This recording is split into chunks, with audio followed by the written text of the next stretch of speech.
dari awal bahwa kamu mempunyai tadi nggak tega melakukan sesuatu yang kotor tadi, ya gitu.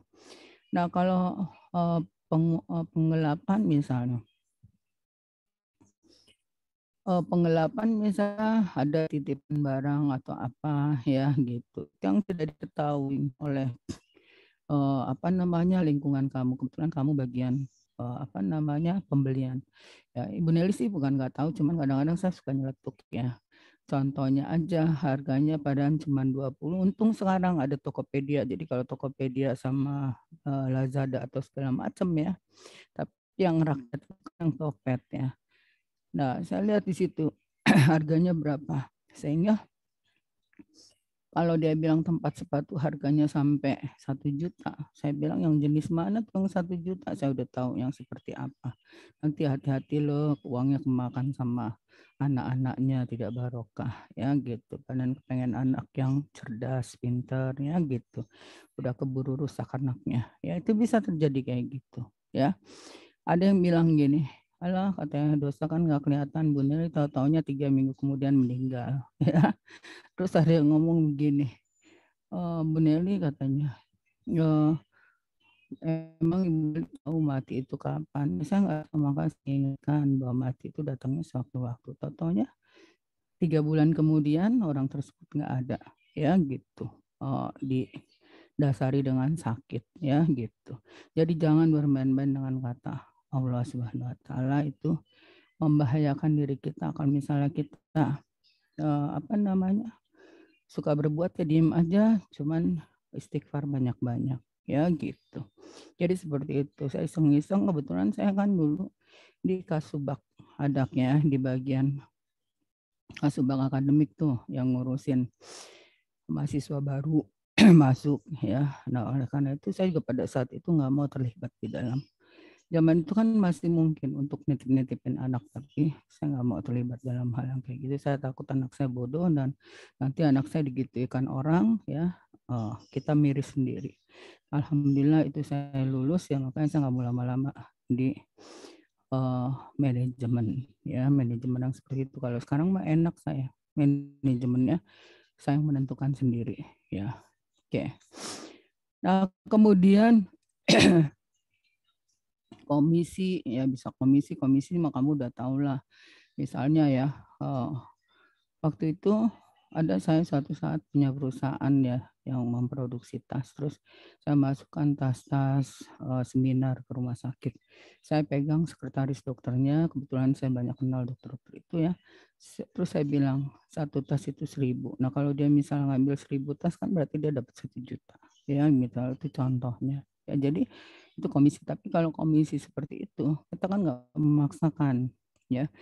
Tapi ada yang memaksakan komisinya besar-besaran, bahkan sampai miliar, bahkan sampai triliun. Contohnya EKTP, ya kan gitu tuh contohnya. Ya, kalau itu perusahaan pribadi lagian, ya gitu. Perusahaan pribadi sama organisasinya juga mereka tahu dengan saya. Ya, nah kemudian pemerasan, ya sistem ya pemerasan, kemudian sistem aplikasi juga. Makanya saya bilang kamu nggak usah takut ya sama dosen kamu. Kita nggak akan pilih kasih kok yang memang harus nilainya bagus, bagus, yang jelek, jelek ya kayak gitu. Itu juga kalau kita biasakan begitu berarti jangan salah loh, anak kita pun bisa digitukan orang. Ya gitu. Jadi seperti itu. Nah kamu yang normal aja gitu. Pasti insya Allah jalannya normal. Nah kalau nyontek gitu bukan Allah nggak tahu, Allah tahu. Nanti tinggal awalnya berhasil, yang kedua berhasil, ketiganya gagal. Sekali gagalnya dihukum nas, naudzubillah min dzalik. Ya kan gitu. Jangan sampai ya. Nah, kemudian penyalahgunaan wewenang. Kalau ini mah jangan dibilang banyak ya tadi. Contohnya menggeser-geser orang ya karena ada upetinya, bisnisan orang dalam, nepotisme, sumbangan ilegal, dan pemalsuan. Ya gitu. Ini sumbangan ilegal ini sebenarnya ya kita nggak tahu, tapi kadang-kadang dana sosial ya mudah-mudahan aja itu tidak terjadi. Kalau terjadi pun itu sebetulnya tanggung jawab dia ke Tuhan, tapi kita salah satu orang yang mendukung ke arah sana kalau misalnya itu terjadi. Nah, harusnya kalau misal kamu dipercaya sebagai pemegang sumbangan dan sos tadi, dana sosial, harusnya terbuka. Sama aja kamu megang bendahara kelas. Per triwulan kamu presentasi jumlah uang kita sekian, sekedar informasi di print, kasihin ke teman-temannya di uang kelas kita, uang kelas kita, uang kelas kita, ya kan, sehingga temennya tahu. Jadi kalau mau jalan-jalan, kalau uangnya banyak di kelas, nggak usah cukup dana kelas tadi, ya gitu. Nah, terus dana kelas itu juga salah satunya dia minum dosen kan. Jadi kalau misalnya memang ada, kasih dosennya, kasihan juga ya keluhannya. Kok nggak ada minum sih di kelas, ya kan gitu. Ya jangan sampai nih gara-gara Bu Nelly ngasih materi tentang PBAK, sehingga kalau minum kayaknya sih bukan ini deh, bukan gratifikasi ya, apalagi yang nyediain kelas gitu ya untuk mahasiswa. Jadi jangan salah kaprah nanti. Saya soalnya suka kasihan juga. Itu mahasiswa kok sekarang minum aja nggak ada ya di kelas, kata gitu. Ya, ini Ibu informasikan ke kamu ya. Jadi nanti itu tolong dipikirkan kalau memang kamu ada bendahara kelas ya, nggak usah yang satu botolan, yang itu aja, yang satu kardus 48 biji apa ya kan gitu. Itu kan harganya murah, cuman berapa ribu ya gitu. Itu contohnya. Ya saya sih ketawa aja dalam hati saya gini, aduh jangan-jangan apa gara gue ya. Yang Ibu maksud adalah pada saat ujian di lapangan. Misalnya kamu dibimbing Ibu Nelly, kamu nggak usah jadian Ibu minum, karena nanti pas jalan pulang juga Ibu udah akan beli sendiri gitu, nggak akan yang ada di kamu. Bahkan saya kadang-kadang suka bawa sendiri. Tapi untuk orang ruangan kamu mau sediain silakan ya gitu. Orang ruangan kan itu dosen kita, dosen di luar ya. Dan biasanya Ibu Indri menyediakan, makanya kalau ujian Bu tanya aja sama kamu, dosen disediakan nggak, dosen dalam atau luar. Kalau dia bilang oh hanya dosen luar, berarti bagaimana ya Bu cara bawanya, gitu aja kamu tanya ya gitu. Kalau pas lagi ujian praktek ya gitu. Oke. Jadi jangan sampai juga kering banget di itu ya. Karena saya ngerasain juga tuh sampai batuk-batuk di dalam kelas karena lupa bawa minum ya gitu. Bahkan nih efeknya nih ya, sampai tenggorokannya perih dari pagi sampai siang ngajar ya gitu. Pas saya lewat, ya Allah katanya, sekarang kok nggak ada minum ya, itu kata Bu Endang ya di kelas ya, sampai kering tuh anak-anak nggak ngerti katanya gitu, sampai batuk-batuk ya, itu contohnya. Oke, kita lanjutkan lagi. Ini Bu hanya mengklarifikasi, jangan sampai gara-gara saya salah ucap gitu ya, maafin deh kalau salah ucap.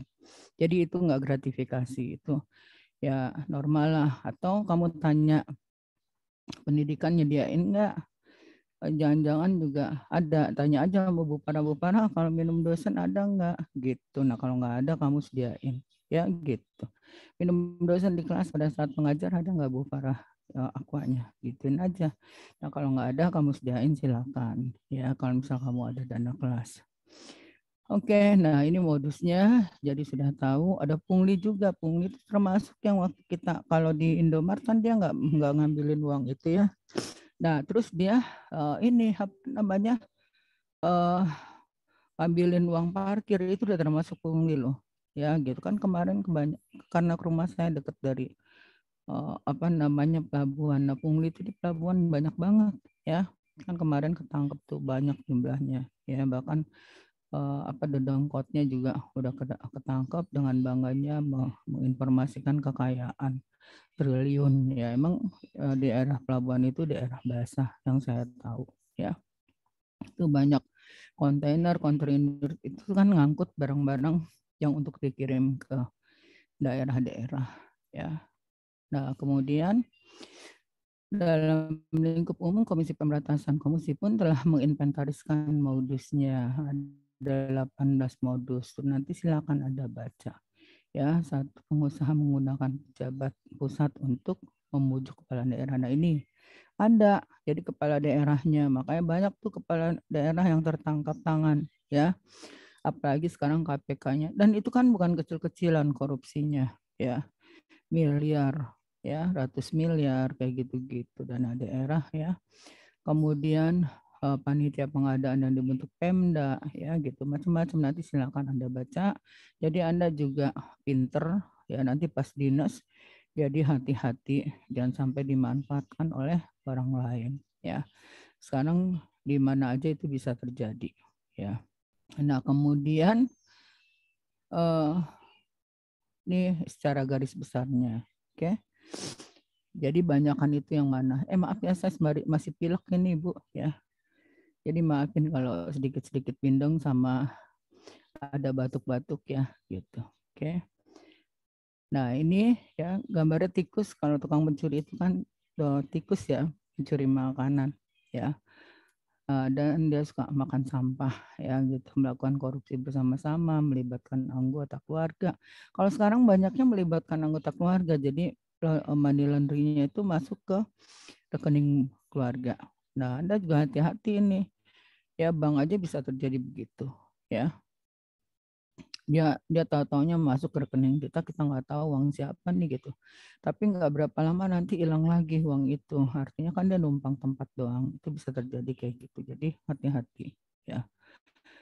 Nah, kemudian korupsi dari berbagai perspektif. Ada budaya dari dulu ya, di lingkup kesehatan itu udah terjadi. Contohnya orang antri ya, tadinya nomor buncit jadi nomor 1 ya kan gitu, itu tanpa disadarin oleh Anda.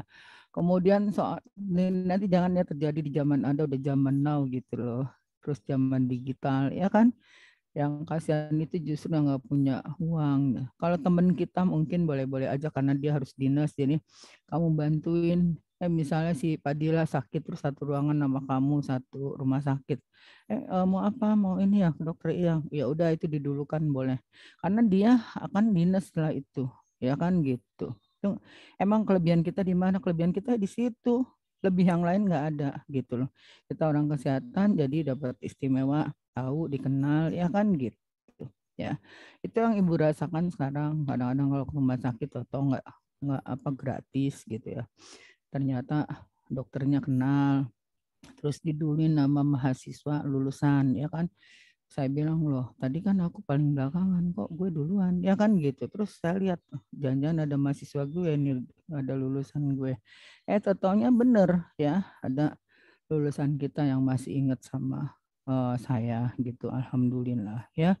Walaupun dia udah saya pernah informasikan kalau nolong aja, nggak usah sampai bayarin, nanti yang bayar kita aja, yang penting alurnya dikasih tahu gitu, karena kita tahu apalagi rumah tangga baru itu uangnya masih pas-pasan ya.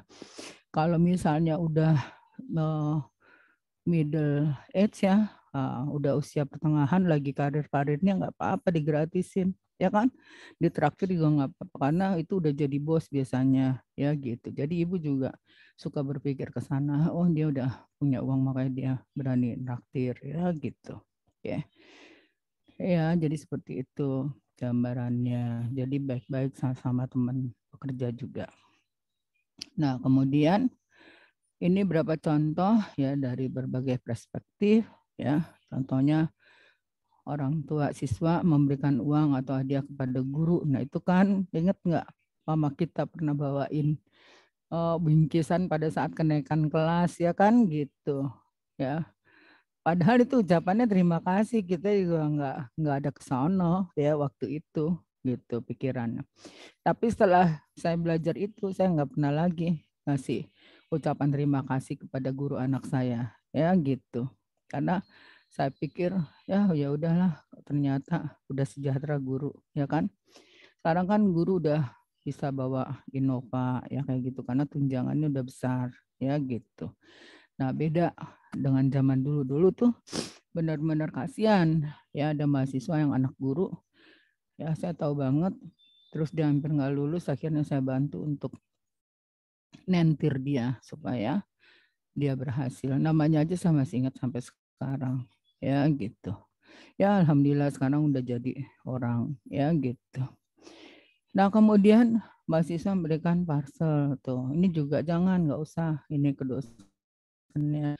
Kamu niatnya baik, ternyata dosen itu nanti ngomong dengan yang lain, kan akhirnya kasihan kamu, jadi nama kamu jatuh ya, padahal kamu niatnya sayang sama guru kamu ya kan. Nah kamu mendingan bentuk sayangnya itu baguskan aja nilai kamu sehingga kamu lancar ya gitu. Ngasih tas misalnya, ada tasnya bahkan nggak bisa dipakai, saya juga dikasih tuh tasnya ya sama mahasiswa. Karena saya sendiri, ibu kamu kalau ngeliat tas ibu apa, tas gembol, terus tasnya cuma dari bahan parasut ya gitu. Karena tas bagi saya nggak nomor satu, saya sih yang penting itu isi tasnya ya. Kalau tasnya mah nggak perlu ya gitu. Karena kalau tasnya bagus isinya kosong juga sayang kan ya gitu. Jadi mendingan isi tasnya. Tapi itu juga kamu nggak perlu ngasih amplop segala macam ya, karena kamu bagus aja nilainya udah alhamdulillah, karena kamu berarti udah sayang banget sama mama kamu ya. Untuk perwujudannya kamu berikan nilai yang baik, terus mudah diterima untuk kerja. Nah kemudian orang tua calon mahasiswa nih, ini juga wah ini banyak banget nih waktu saya di Kasubag ya.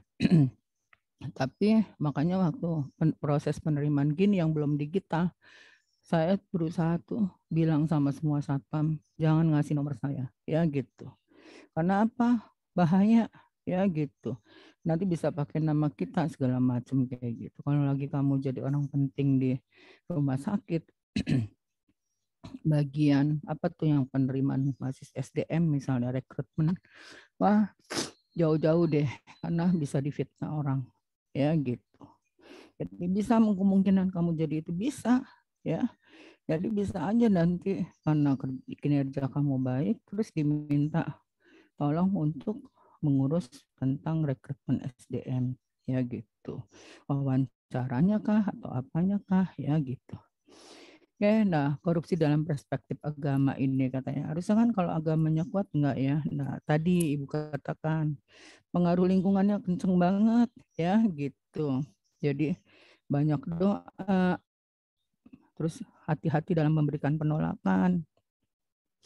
Maaf, kayaknya saya nggak sepakat cara bicaranya, hati-hati. Itulah dunia kerja. Beda dengan dunia pertemanan biasa.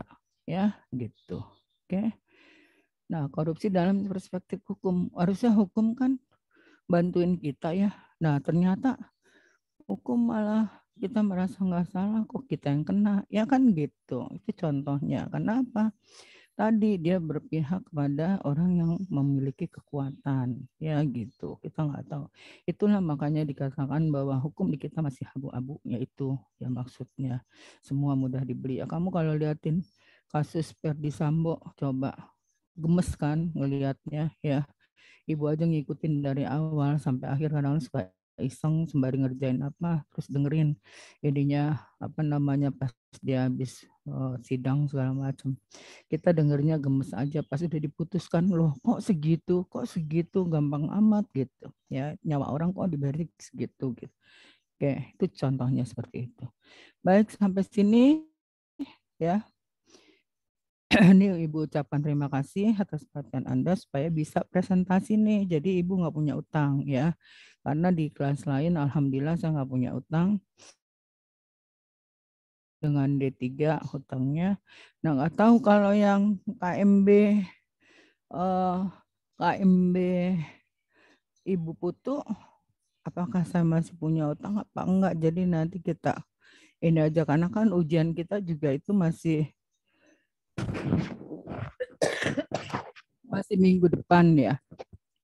Nah, jadi mungkin di minggu depan kita finishing ya gitu. Karena Bu Putu juga bilang, kok Bu Putu udah nyuruh saya bikin soal juga ya gitu. Jadi saya bilang, lah apa udah musim ujian gitu. Kok beda banget dengan perencanaan yang diberikan gitu, UTS ya gitu. Paling nggak kamu udah sempat belajar. Jadi tolong jangan pacaran dulu, perhatikan dulu ke sini dalam rangka ngumpulin nilai UTS-nya ya. Nggak apa-apa lah, nanti aja pacarannya belakangan, karena Kalau kamu pacaran sekarang, terus kamu nggak lulus juga nanti cowoknya nggak mau, sangkanya kamu on padahal nggak belajar, ya gitu. Oke, baik sampai sini. Ada pertanyaan nggak sebelum Ibu tutup untuk judul Ibu? Setelah itu kita masuk ke presentasi. Bisa dipahami ya, nanti dibaca aja ya. Nanti habis ini Ibu share materinya atau udah punya kali ya. Kan temennya udah, kalau nggak salah udah ada di ini, di itu si pen. Nanti dicek, kalau misalnya belum nanti saya kirim ya. Sudah Terus untuk maju silakan. Udah punya ya? Ya, udah punya, alhamdulillah ya. Nah, untuk maju silakan dan tolong kelompok yang lain munculkan pertanyaan, dan yang untuk menjanjikan jangan merasa kok nanyanya macam-macam sih, Pandu udah tahu jawabannya, nggak usah begitu ya, karena ya tujuannya murni untuk penyempurnaan dan menambah wawasan. Semakin kamu banyak bertanya, semakin yang ngejawabnya juga bertambah leluasa untuk menjawab, dan yang bertanya semakin tambah tahu ya gitu. Baik, saya serahkan kepada Anda untuk share screen-nya untuk persiapan maju. Ya, langsung saja. Baik, saya tutup dulu, saya tutup ya ini. Assalamualaikum warahmatullahi wabarakatuh. Waalaikumsalam. Baik Ibu, izin ambil alih. Untuk kelompok 1 bisa dipersiapkan PPT-nya ya, untuk moderator juga disiapkan. Terima kasih.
Ya, baik.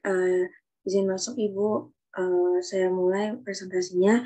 Ya, Bismillahirrahmanirrahim. Assalamualaikum warahmatullahi wabarakatuh. Salam sejahtera bagi kita semua. Kepada yang terhormat, Ibu Nelly Yardes, SKP MK, selaku dosen pengampu kelompok 1 mata kuliah Pendidikan Budaya Anti Korupsi. Juga kepada teman-teman sekalian yang hadir pada sore hari ini. Sebelum mulai presentasi ini, perkenalkan, saya Farisa selaku moderator yang akan memandu jalannya presentasi pada sore hari ini. Baik, dilanjutkan dengan adanya teman-teman dari kelompok 1 kelas 2A selaku pembawa materi sejarah korupsi dan upaya pemberantasannya, yang anggotanya yaitu ada Adelia, Dimas, Fadilatul, saya sendiri, Farisa, Kaila, Merisma, Nur Eliza, Rizky Hairunisa, Stefani, Sania, dan Yasmin Fahira. Nah, maka dari itu dipersilakan kepada kelompok 1 untuk memulai presentasinya.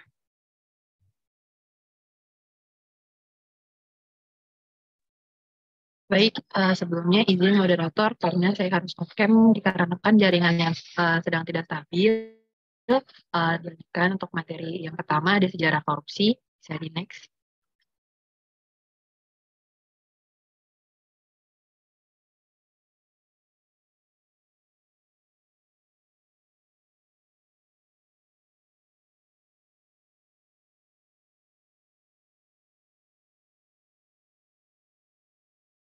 Yang pertama, sejarah korupsi pada masa prakemerdekaan. Korupsi sendiri sudah ada sejak kerajaan berdiri. Awal mula tindakan korupsi terjadi karena adanya abdi dalam kerajaan yang selalu bersikap manis untuk menarik simpati raja ataupun sultan. Dengan itu, abdi dalam ini memanfaatkan keadaan Dengan kedekatan ini untuk menindas serta menguras kekayaan rakyat kecil pada daerah kerajaan dengan kekuasaan yang dimiliki demi kepentingan pribadi. Hal ini yang memicu terjadinya lahirnya kalangan oportunis yang menyebabkan jiwa korupsi yang besar itu di masa yang akan mendatang. Nah, untuk motif korupsi pada zaman kerajaan ini berupa kekuasaan, kekayaan, dan juga wanita. Pada kerajaan banyak terjadi jual beli jabatan dan juga kedudukan kepada siapapun yang memiliki uang. Yang termasuk hal ini termasuk adalah legal. Bisa di next.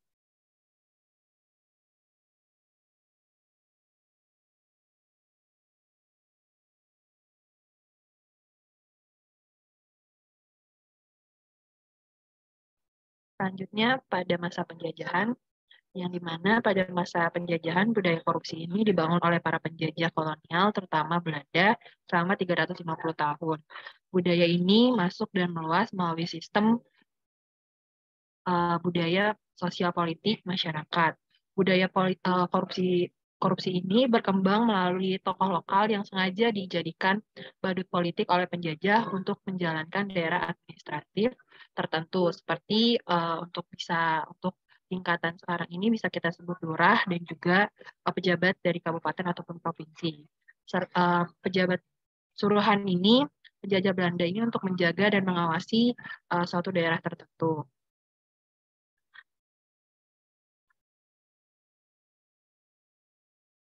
Lalu banyak pegawai diangkat dan dipekerjakan untuk mengambil hak dan kehidupan rakyat Indonesia.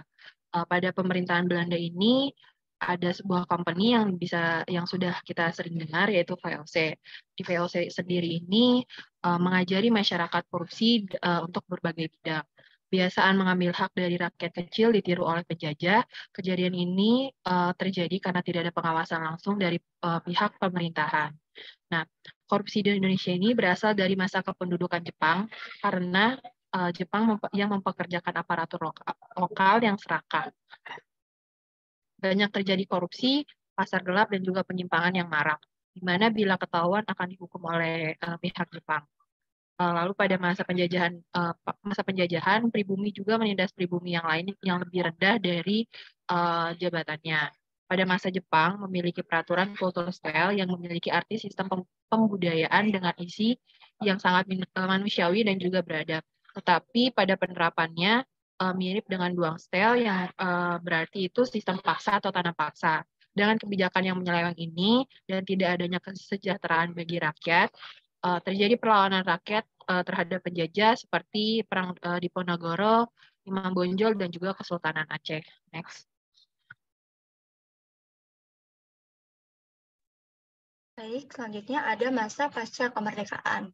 Nah, pertama kita membahas masa sejarah perkembangan dan pemberantasan korupsi pada era pasca kemerdekaan, khususnya pada Orde Lama. Nah, ada Orde Lama ini berlangsung dari tahun 1945 sampai 1966 di bawah kepemimpinan Presiden Soekarno. Nah, di bawah kepemimpinan Presiden Soekarno sudah 2 kali dibentuk Badan Pemberantasan Korupsi, yaitu ada Panitia Aparatur Negara atau biasa disingkat dengan PARAN dan Operasi Budi. Nah, PARAN ini dibentuk berdasarkan Undang-Undang Keadaan Bahaya, yang mana PARAN ini diketuai oleh Abdul Haris Nasution dan dibantu oleh 2 orang anggota, yaitu Pak Muhammad Yamin dan Ruslan Abdul Ghani. Nah, tugas PARAN ini adalah mengharuskan para pejabat pemerintah mengisi formulir yang disediakan. Istilah sekarang itu yaitu para pejabat ini menyetor kepada PARAN, itu menyetor daftar kekayaan mereka ke PARAN. Namun dalam seiring perkembangannya, kewajiban pengisian formulir tersebut mendapatkan reaksi yang negatif dari para pejabat.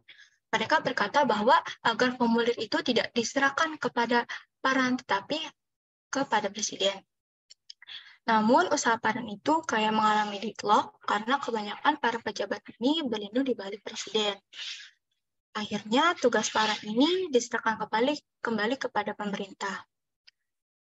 Dan yang kedua itu dibentuk lagi karena PARAN tidak berhasil nih karena tidak berhasil, lalu dibentuk lagi dengan lembaga operasi budi, di mana Nasution yang menjabat sebagai Menkumham atau Kasat ditunjuk sebagai ketua, lalu dibentuk oleh Wiryono Projodi Kusumo. Nah, operasi budi ini bertugas meneruskan kasus-kasus korupsi ke meja pengadilan. Sasarannya siapa? Sasarannya adalah perusahaan-perusahaan negara serta lembaga-lembaga negara yang dianggap rawan praktik korupsi dan kolusi. Dalam operasi budi ini, dalam kurung waktu 3 bulan, keuangan negara dapat diselamatkan nih, kurang lebih 11 miliar. Nah, operasi budi pun juga mengalami beberapa hambatan, yaitu seperti menghindari pemeriksaan. Gitu. Contohnya seperti Dirut Pertamina mengajukan permohonan kepada Presiden untuk menjalankan tugas ke luar negeri. Sementara direksi yang lain menolak diperiksa dengan dalih belum mendapat izin dari atasan. Setelah itu, setelah itu operasi budi pun dibubarkan dan kemudian diganti namanya menjadi Kontrar, yaitu Komando Tertinggi Retooling Aparat Revolusi. Nah, ketua Kontrar ini adalah Presiden Insinyur Soekarno dan dibantu oleh Subandrio dan Letjen Ahmad Yani. Selanjutnya. Yang kedua ada sejarah perkembangan dan pemberantasan korupsi pada era pasca kemerdekaan Orde Baru tahun 1966 sampai 1998. Nah, pada masa ini korupsi ini lebih banyak dilakukan kalangan elit, pemerintah yang membudaya dan kebenarannya tidak terbantahkan. Lalu pada Orde Baru ini Presiden Soeharto berpidato yang memberi isyarat bahwa beliau bertekad untuk membasmi korupsi sampai ke akar-akarnya dan kemudian dibentuklah tim pemberantasan korupsi atau TPK. Nah, dalam pelaksanaannya TPK ini bisa dikatakan hampir tidak berfungsi. Perusahaan negara-negara seperti Bulog, Pertamina, Departemen Kehutanan banyak disorot masyarakat karena dianggap sebagai sarang korupsi. Lalu juga pada hari kemerdekaan Presiden Soeharto mengeluarkan UU Nomor 3 Tahun 1971 tentang pemberantasan tindak pidana korupsi yang menerapkan pidana penjara maksimum seumur hidup dan denda maksimum 30 juta rupiah bagi semua delik yang dikategorikan korupsi.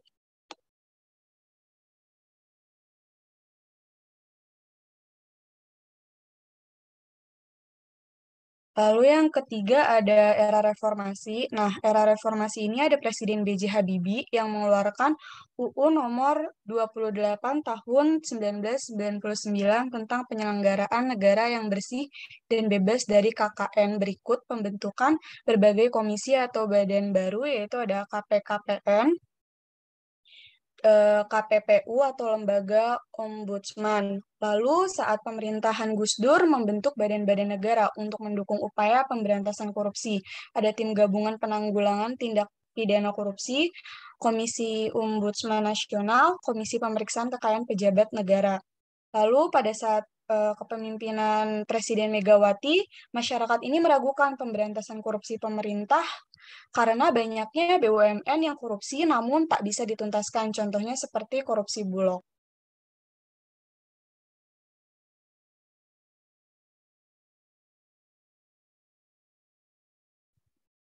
Lembaga Anti Korupsi atau KPP dibentuk pada Desember tahun 2003 berdasarkan Undang-Undang Nomor 30 Tahun 2002 yang tugas utamanya yaitu penyelidikan, penyidikan, penuntutan, koordinasi, survei, monitoring, dan pencegahan. Nah, pada era Presiden Susilo Bambang Yudhoyono dilanjutkan dengan penyiapan rencana aksi nasional pemberantasan korupsi yang disusun oleh Bappenas dengan penggunaan paradigma sistem hukum, diuntungkan sistem hukum yang mapan. Keberadaan KPP melalui Undang-Undang Nomor 30 Tahun 2002, Pengadilan Tindak Pidana Korupsi atau disebut Tipikor yang terpisah dari Pengadilan Umum Dukungan Internasional atau STRUT, dan instrumen hukum yang saling mendukung antar hukum nasional dan hukum internasional. Nah, dalam 10 tahun pemerintahan SBY ini, skor pemberantasan korupsi di Indonesia rata-rata dengan poin 1,4 poin. Next.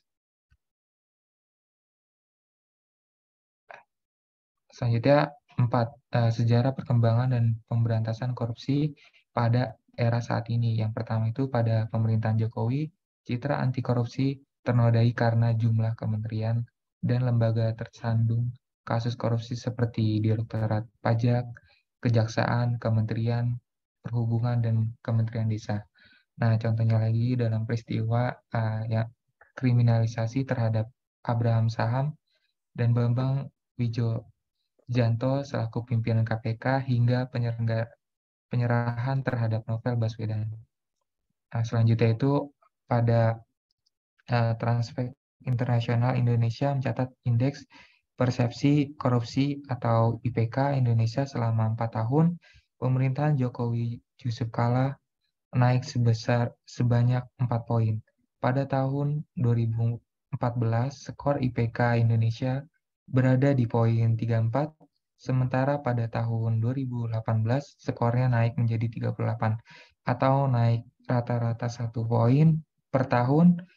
Problem terbesar pemberantasan korupsi di era Jokowi justru ada di sektor penindakan, bukan pencegahan. Next. Yang kedua ada pembentukan dan perjalanan korupsi, anti korupsi, tokoh bangsa berintegritas, dan tokoh kesehatan.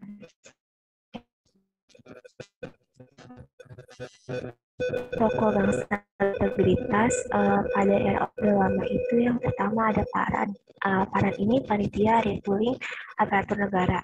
Nah, tugas Paran ini adalah mengharuskan para pejabat pemerintah mengisi formulir yang disediakan. Istilah sekarang yaitu daftar kejayaan pejabat negara. Nah, Paran ini dibentuk berdasarkan Undang-Undang Keadaan Bahaya yang dipimpin oleh Abdul Haris Nasution dan dibantu oleh 2 orang anggota, yakni Profesor Muhammad Yamin dan Ruslan Abdul Ghani. Lalu yang kedua ada Operasi Budi. Nah, lembaga Operasi Budi ini bertugas meneruskan kasus-kasus korupsi ke meja pengadilan yang sasarannya adalah perusahaan-perusahaan negara serta lembaga-lembaga negara yang dianggap rawan praktik korupsi dan kolusi. Nah, Operasi Budi ini ternyata juga mengalami hambatan, antara lain untuk menghindari pemeriksaan. Pertamina mengajukan permohonan kepada Presiden untuk menjalankan tugas luar negeri, sementara direksi yang lain menolak diperiksa dengan dalih belum mendapat izin dari atasan. Nah, karena dianggap mengganggu prestasi Presiden, Operasi Budi ini dibubarkan, dan menurut Subandrio dalam pertemuan di Bogor, prestasi Presiden harus ditegakkan di atas semua kepentingan yang lain. Dan pada tahun 1957, Operasi Budi ini kemudian diganti namanya menjadi Kontras atau Komando Tertinggi Retooling Aparatur Revolusi. Nah, ketua Kontras ini adalah Presiden Soekarno yang dibantu oleh Subandrio dan Lejen Ahmad Yani. Slide selanjutnya.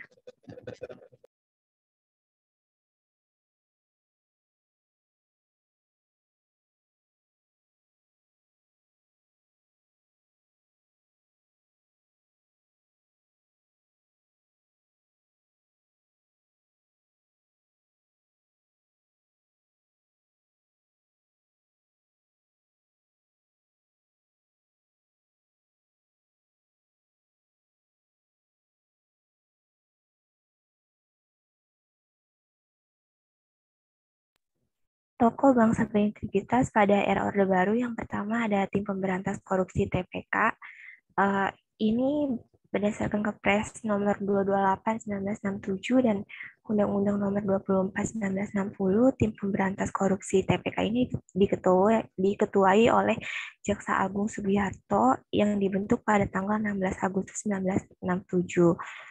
Tugas TPK adalah memberantas korupsi, melakukan penyelidikan, penyidikan, dan penuntutan terhadap tindak pidana korupsi. Merakit gelombang protes dan unjuk rasa yang dilakukan oleh mahasiswa, akhirnya Soeharto membentuk Komite 4 beranggotakan tokoh-tokoh tua yang dianggap bersih dan berwibawa seperti Profesor Johannes, Iji Kasimo, Mr. Wilopo, dan Cokro Aminoto. Lalu yang kedua ada Operasi Tertib atau OPSTIP. Nah, berdasarkan Impres nomor 9 tahun 1977 dibentuk operasi ini yang dipimpin oleh Laksamana Sudomo yang diangkat sebagai Pangkopkamtib. Tugas tim ini adalah memberantas pungutan liar di jalan-jalan dan pelabuhan, yaitu lingkup mikro. Selanjutnya. Selanjutnya ada di reformasi. Yang pertama ada tim gabungan.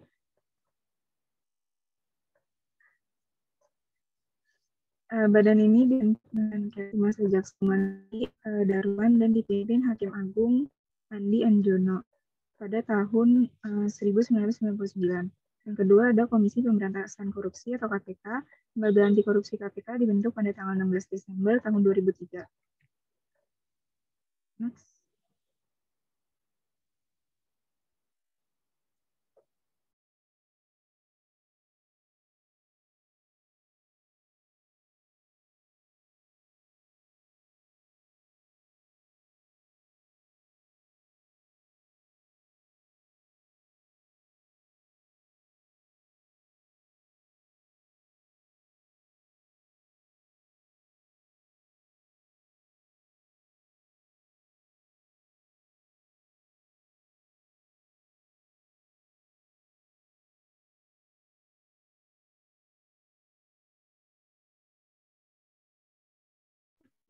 Satu lagi, tokoh kesehatan Jeremy Cope pada tahun 2003 menawarkan 6 bidang pokok perubahan dapat mendukung pelaksanaan strategi anti korupsi menyeluruh, yaitu pembimbingan program publik, perbaikan organisasi pemerintah, penegak hukum, kesadaran masyarakat, dan pembentukan lembaga pencegah korupsi.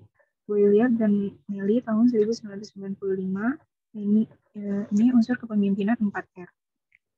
Selanjutnya di Yuliana tahun 2015, unsur kepemimpinan 4R menjadi alternatif karakter dan dasar strategi penguatan integritas kepemimpinan anti di sektor kesehatan. Tersebut merupakan satu dilakukan bersamaan, tidak bagian per bagian, maupun syarat membangun nilai dan karakter integritas kepemimpinan anti korupsi. Next.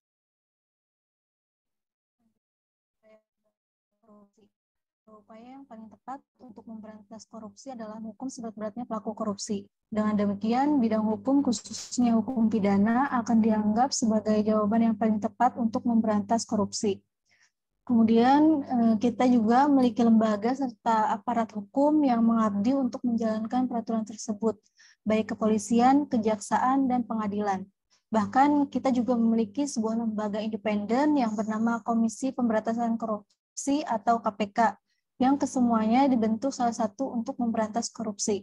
Dan kelompok akan membahas yang pertama yaitu konsep pemberantasan korupsi, kedua upaya penanggulangan kejahatan korupsi dengan hukum pidana, dan yang ketiga strategi pemberantasan korupsi. Next. Nah, di sini ada konsep pemberantasan korupsi. Nah, pemberantasan korupsi yang harus dilakukan suatu negara atau suatu organisasi itu disesuaikan dengan konteks negara atau organisasi tersebut, baik itu konteks sosiopolitis, sosioekonomis, dan sosial kultural, serta konteks-konteks lainnya. Nah, upaya yang paling tepat untuk memberantas korupsi adalah dengan memberikan pidana atau menghukum seberat-beratnya pelaku korupsi. Strategi pemberantasan korupsi juga harus disesuaikan dengan sifat-sifat masyarakat maupun organisasi.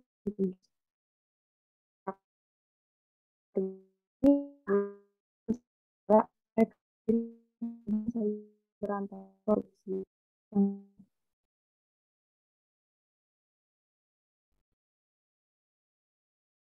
Ini dalam penanggulangan upaya kejahatan korupsi dengan hukum pidana dapat dijabarkan dalam berbagai bentuk, antara lain kebijakan penerapan hukum pidana atau criminal law application. Yang kedua, kebijakan pencegahan tanpa hukum pidana atau prevention without punishment. Yang ketiga, ada kebijakan untuk mempengaruhi pandangan masyarakat mengenai kesehatan dan pencegahan lewat mass media. Selanjutnya. Baik, selanjutnya upaya penanggulangan kejahatan korupsi dengan hukum pidana ini secara garis besar dibagi menjadi dua, yaitu jalur pertama jalur penal menggunakan hukum pidana yang menitik beratkan sifat represif. Dimaksud sifat represif ini itu penumpasan atau penindasan atau pemberantasan sesudah kejahatan terjadi. Nah, upaya penanggulangan kejahatan melalui jalur penal ini adalah dengan memanggil atau menggunakan hukum pidana, memberi pidana bagi pelaku korupsi. Nah, kemudian yang kedua, jalur non-penal. Diselesaikan di luar hukum pidana dengan sarana-sarana non-penal yang menitik beratkan sifat preventif, yang dimana sifat preventif ini pencegahan atau melalui jalur penal ini menangani faktor-faktor kondusif penyebab terjadi kejahatan, dalam hal ini korupsi, yakni berpusat pada masalah-masalah atau kondisi baik politik, ekonomi, maupun sosial yang secara langsung atau tidak langsung dapat menimbulkan kejahatan. Next.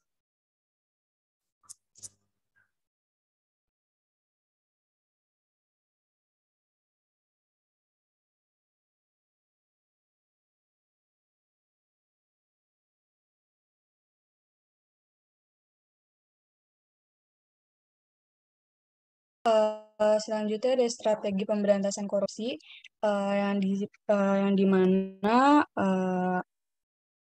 yang pertama ada pembentukan lembaga anti korupsi. Nah, beberapa negara didirikan lembaga yang dinamakan Ombudsman. Lalu yang kedua ada pencegahan korupsi di sektor publik. Ini mewajibkan pejabat publik untuk mengumumkan jumlah kekayaan yang dimiliki baik sebelum maupun sesudah menjabat.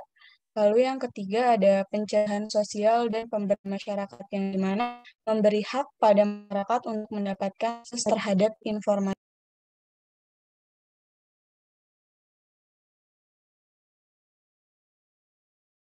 Lalu yang keempat ada pengembangan dan pembuatan berbagai instrumen hukum yang mendukung, mencegah, dan pemberantasan korupsi. Nah, ini undang-undang tindak pidana money laundering atau pencuci uang.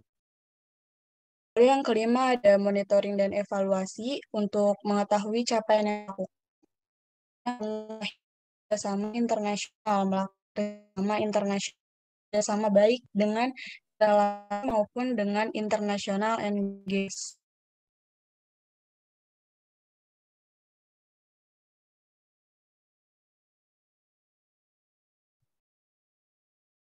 Ya, baik. Selanjutnya dibuka sesi tanya jawab kepada yang ingin bertanya. Dipersilakan raise hand terlebih dahulu dan pertanyaan akan ditampung terlebih dahulu. Terima kasih.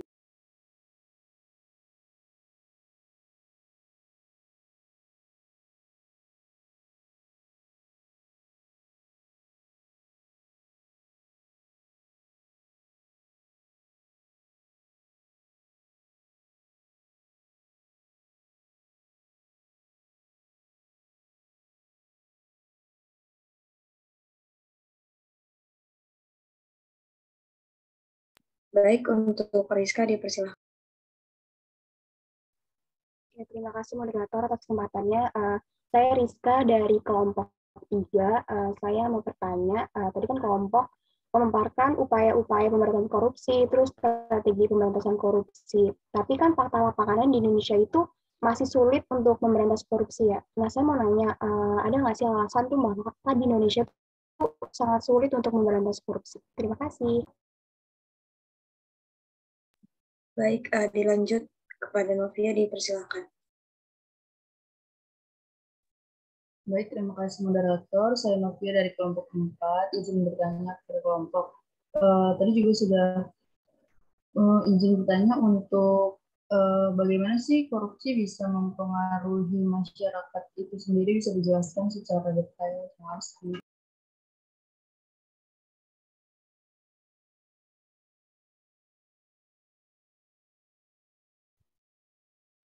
Ya, baik. Terima kasih Novia.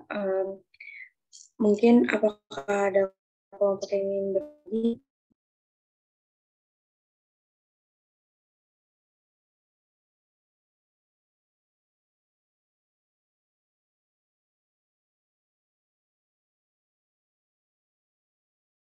Silakan dijawab yang ada dulu, sementara nanti temannya mengusulkan pertanyaan. Silakan. Ya, baik. Karena saya ada pertanyaannya, dipersilakan pada kelompok untuk menjawab pertanyaannya.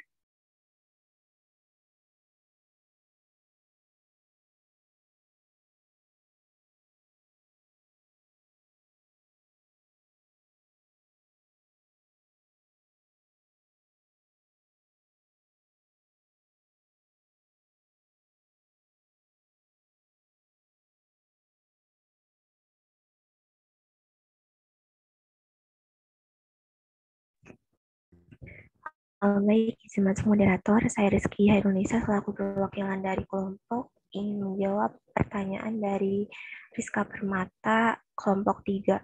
Inti pertanyaannya itu, mengapa korupsi di Indonesia sulit diberantas? Nah, penyebab sulitnya pemberantasan korupsi di Indonesia itu adalah karena korupsi merupakan bagian dari romantika kekuasaan. Nah, masyarakat ini masih meyakini bahwa korupsi menjadi bagian dari romantika kekuasaan yang terjadi berhubungan dengan penyalahgunaan uang rakyat oleh pejabat. Sebagaimana keberadaan dari lembaga anti korupsi tidak bisa menghentikan praktik tercela, padahal peraturan perundang-undangan menjadi bagian dari kebijakan hukum pemerintah yang diabaikan dan menjadi meaningless. Lalu selain itu, karena kurangnya penegakan hukum, nah apabila tindakan penegakan hukum dapat ditegaskan dengan baik, nah mungkin saja hal ini dapat menjadi jalan keluar untuk pemberantasan korupsi Indonesia. Dan selain itu, hukum di Indonesia juga bisa dibilang masih cukup lemah ya. Maka dari itu, ketika hukum melemah, terciptalah pikiran pada para oknum pelaku untuk melakukan tindakan korupsi. Hal ini terjadi karena tidak adanya efek jera ataupun takut akan hukuman. Apakah dapat diterima jawabannya, Rizka? Iya, terima kasih, Nisa. Apa namanya, bentar ya, klarifikasi jawaban, boleh kamu mengatakan bisa, ya bisa diterima, boleh juga yang saya baca ada juga istilah begini, ya kan gitu, boleh, jadi nggak mesti menerima, makanya emang yang bagus itu harus baca dulu, ya gitu. Baik ya, kita lanjutkan lagi. Itu informasi dari Ibu. Jadi jangan sampai setiap bertanya, udah deh gitu.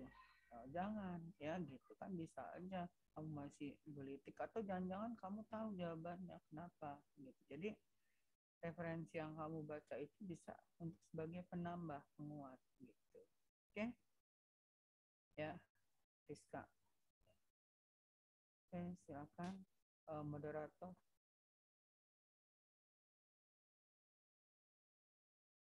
Ya baik, terima kasih Nisa atas jawabannya. Selanjutnya untuk pertanyaan Novia, silakan untuk dijawab.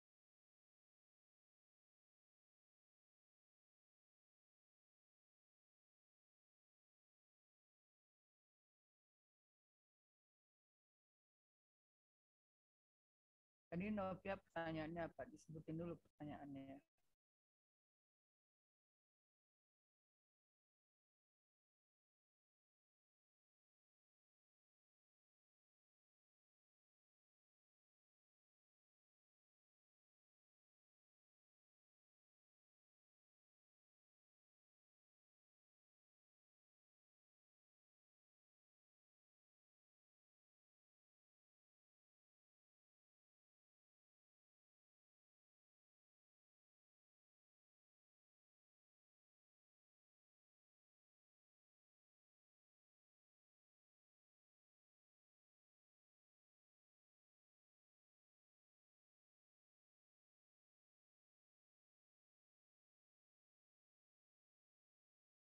Dan kelamaan ya waktunya terus berjalan supaya kamu juga bisa istirahat ya, sudah mencicil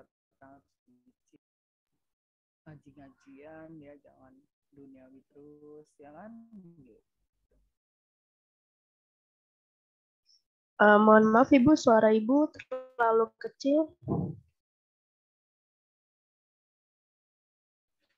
Jadi Ibu bilang silakan ya, cepetan dijawab, kelompok jangan terlalu kelamaan diskusinya ya, supaya kamu bisa istirahat nantinya ya kan. Ini kan waktu hari Sabtu ini sebetulnya hari istirahat kita ya kan gitu. Nah kamu bisa apa ngaji-ngajian, nggak belajar terus juga ya, karena jangan salah, yang membuat kamu berhasil itu adalah yang di atas ya gitu. Oke, silakan.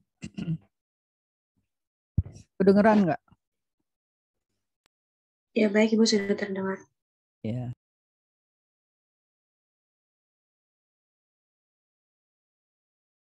Baik, di sini saya akan menjawab pertanyaan dari Novia. Pertanyaannya kan bagaimana korupsi bisa mempengaruhi masyarakat. Di seluruh dunia ini korupsi bisa mempengaruhi kehidupan masyarakat dalam banyak cara. Dalam kasus-kasus terburuk, korupsi mengakibatkan kematian. Nah, dalam kasus lain yang tak terhitung menyebabkan hilangnya kebebasan, kesehatan, atau uang. Ini memiliki konsekuensi global yang mengerikan, merangkap jutaan dalam kemiskinan dan kesengsaraan, selain dapat memicu rusuhan sosial, kerusuhan, dan politik. Nah, korupsi ini menyebabkan kemiskinan dan sekaligus hambatan untuk mengatasinya. Contohnya ketika harga bensin melonjak naik. Apakah sudah terjawab, Novi? Baik, Mei, terima kasih.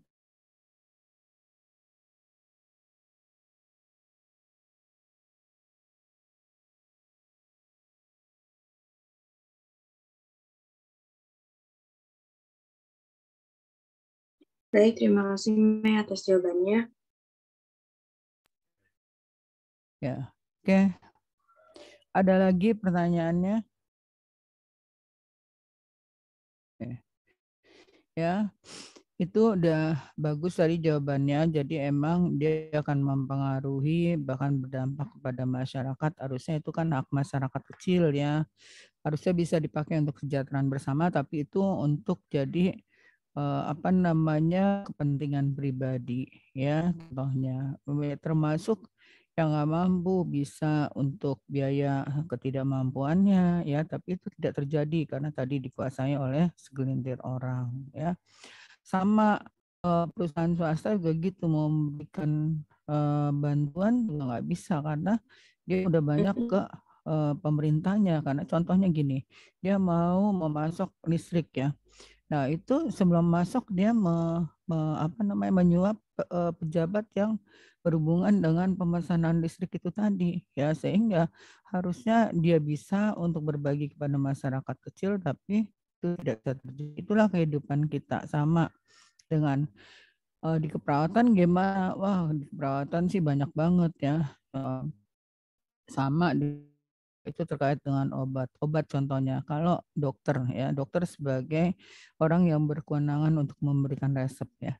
Terus dia sering meresepkan resep itu padahal pasiennya nggak perlu ya, itu kan dia dapat berapa persennya ya. Nah, harusnya kalau itu tidak terjadi maka harga obat juga nggak begitu mahal banget ya gitu. Itu contohnya. Nah, gimana? Nah, itu penggunaan BPJS saja dia bisa bermain ya. Harusnya itu masih hak dia 2, tapi 1 yang diberikan kepada pasiennya. Padahal di dalam pemesanan dia 2, yaitu itu hati-hati. Jadi nggak kita sadarin ternyata itu kita telan juga obat itu karena kita butuh. Padahal kita sendiri punya BPJS. Nah, kemudian gunakan aja BPJS kita untuk mengambil obat itu. Ya gitu. Jadi hati-hati bahwa jangan kan itu ya, Ibu kasih contoh nih. Ya, makanan yang mungkin di kelas juga ada meja bebasnya. Ada teman kamu bawa makanan ditaruh di meja bebas. Itu artinya makanan itu udah boleh makan rame-rame, ya kan gitu. Tapi ada yang nggak boleh, ya gitu. Udah boleh dimakan rame-rame aja kamu harus bilang ini punya siapa? Aku boleh nggak minta, ya kan gitu. Jadi cara dulu apakah itu hak kita atau enggak. Sama kalau kamu ke ruang dosen itu kan ada makanan di meja ya. Nah, itu artinya makanan boleh dimakan rame-rame. Itu aja tetap bersuara. Ini meja siapa sih yang bawa ya, dimakan. Nah, gitu. Ya kalau misalnya udah bilang atau memang kalau di meja itu artinya udah dipati boleh dimakan, silakan dimakan. Tapi kalau kita tiba-tiba ngambil di salah satu meja dosen itu, walaupun itu teman saya atau bekas murid saya, itu kan belum tentu dia ikhlas karena siapa dia juga suka makanan itu. Nah, udah masuk ke perut kita itu contohnya itu kecilnya.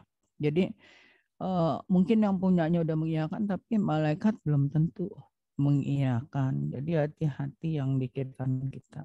Ya gitu. Itu kecilnya permasalahan ya. Memang kita bukan orang manusia yang soleh banget ya, tapi tiap harinya kita berusaha untuk berbuat kebaikan karena tujuan akhir kita adalah ke sana akhirnya ya gitu.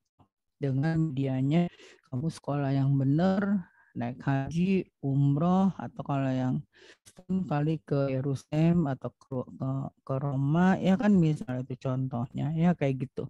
Jadi sama sebetulnya itunya, cuman berbeda kepahamanannya, ya gitu. Baik, ada lagi pertanyaannya silakan. Karena kalau PBAK ini tidak terlepas dari faktor agama yang intinya fondasinya, ya gitu. Oke. Kalau tidak ada, silakan moderator. Ya baik. Nah, untuk pertanyaannya sudah terjawab semua tadi. Mungkin demikian presentasi dari kelompok 1. Mohon maaf jika ada kata-kata yang kurang berkenan. Untuk selanjutnya saya cukupkan. Terima kasih. Ya, baik. Terima kasih moderator. Kita berikan aplaus dulu ya. Alhamdulillah yang dibimbing Ibu Nelly udah selesai dan karena bahannya kalau yang ini bahannya banyak ya, jadi nggak ada hambatan insya Allah ya. Jadi silakan masukkan ke PA Ibu atau ke apa namanya